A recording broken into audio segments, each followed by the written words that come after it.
India में भी younger women को as compare to men cancer ज़्यादा हो रहे हैं। आजकल इंडिया में लगभग 2 लाख नए कैंसर के केसेस हर साल हो रहे हैं। तो उसका जो रीज़न है वो ये है कि हम महिलाएं लेट मैरिजेस कर रही हैं, स्मोकिंग का ज़्यादा यूज़ हो रहा है। पहले हम कीमोथेरेपी और टारगेटेड थेरेपी देके कैंसर को छोटा करते हैं। अर्ली ब्रेस्ट कैंसर है तो हाईली क्योरेबल है। सर, आपने मेंशन किया कि मेंस के कंपैरिजन में वुमेन्स को कैंसर की शिकायत ज़्यादा देखने मिल रही है। इसका रीज़न क्या हो सकता है? देखिए, नए फिगर्स आ रहे हैं अमेरिकन कैंसर सोसाइटी से, जिसमें कि ये पाया जा रहा है कि यूरोप में, अमेरिका में और इंडिया में भी यंगर वुमेन को as compare to men cancer ज़्यादा हो रहे हैं और ख़ास तौर पे ब्रेस्ट कैंसर का इंसिडेंस बढ़ रहा है। आजकल इंडिया में लगभग 2 लाख नए कैंसर के केसेस हर साल हो रहे हैं। कैंसर एक लाइफस्टाइल डिजीज़ है और जहाँ ब्रेस्ट कैंसर की बात करें तो उसका जो रीज़न है वो ये है कि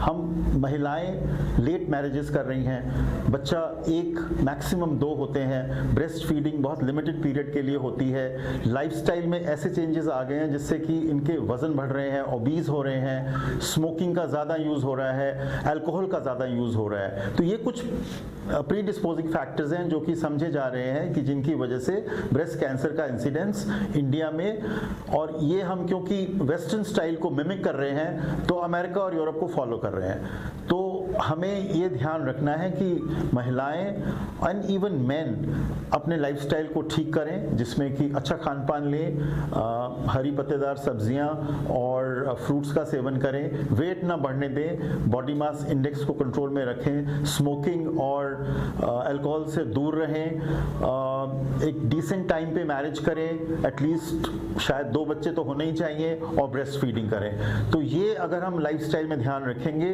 तो उम्मीद की जा सकती है कि ब्रेस्ट कैंसर का इंसिडेंस आने वाले वर्षों में कम होगा। सर, ट्रीटमेंट की मैं बात करूं तो उनके सक्सेस रेट पर क्या कहेंगे आप? देखिए आजकल बहुत इलाज आ गए हैं और ट्रीटमेंट के पॉइंट ऑफ व्यू से हमें पेशेंट्स को अर्ली या एडवांस ब्रेस्ट कैंसर में डिफरेंशिएट करना पड़ता है। सबसे पहले तो मैमोग्राफी या एमआरआई ब्रेस्ट की जाती है अगर किसी महिला को ब्रेस्ट लंप है, और बायोप्सी करके हम लोग कंफर्म करते हैं कि ये कैंसर है या नहीं है। फिर ईस्ट्रोजन, प्रोजेस्टेरोन रिसेप्टर और HER2/neu जीन का टेस्ट किया जाता है, बिकॉज उसकी बहुत महत्ता है डिसाइड करने में कि क्या ट्रीटमेंट होना चाहिए। पिछले 2-3 सालों में HER2/neu पॉजिटिव और ट्रिपल नेगेटिव ब्रेस्ट कैंसर में एक पैराडाइम शिफ्ट हुआ है।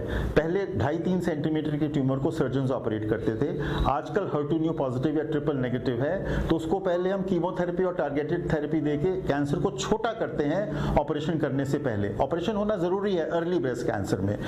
अगर हम ये टेक्निक्स एम्प्लॉय करें जिसमें कि मल्टी डिसिप्लिनरी अप्रोच है, जिसमें कि सर्जन भी शामिल है, कीमोथेरेपी वाला भी शामिल है और रेडिएशन वाले भी शामिल हैं, तो 100 में से 90% अर्ली ब्रेस्ट कैंसर्स को हम परमानेंटली क्योर कर सकते हैं।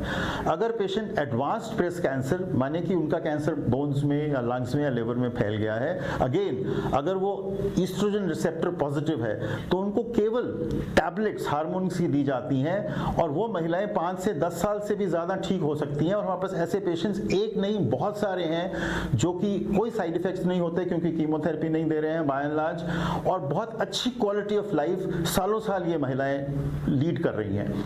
अगर HER2/neu पॉजिटिव है तो आप इमेजिन नहीं कर सकते, हमारे पास 8 टारगेटेड दवाइयाँ आ गई हैं जिसमें कि ट्रस्टुजुमैब, परटुजुमैब, एनहर2 जैसी दवाइयाँ आ गई हैं जो कि पेशेंट्स को हम लोग दे रहे हैं और पेशेंट्स क्योर हो रहे हैं और लंबी समय तक जी रहे हैं। जो ट्रिपल नेगेटिव है उसमें हम इम्यूनोथेरेपी का इस्तेमाल करते हैं और पेशेंट्स उसमें भी क्योर हो सकते हैं। तो हमारा एक मैसेज है लोगों के लिए, महिलाओं के लिए, अर्ली ब्रेस्ट कैंसर है तो हाईली क्योरेबल है। अगर मेटास्टैटिक या एडवांस ब्रेस्ट कैंसर है तो आप कैंसर से डरे नहीं, आपको अच्छी क्वालिटी ऑफ लाइफ मिल सकती है अगर आप डॉक्टर के पास जाएं और टाइम से इलाज कराएं और उनके जो निर्देश हैं, उनकी जो एडवाइस है उनको आप फॉलो करें तो पॉजिटिव रहे। Thank you very much. ऐसे ही वीडियोस के लिए हेल्थ वार मीडिया को फॉलो कीजिए।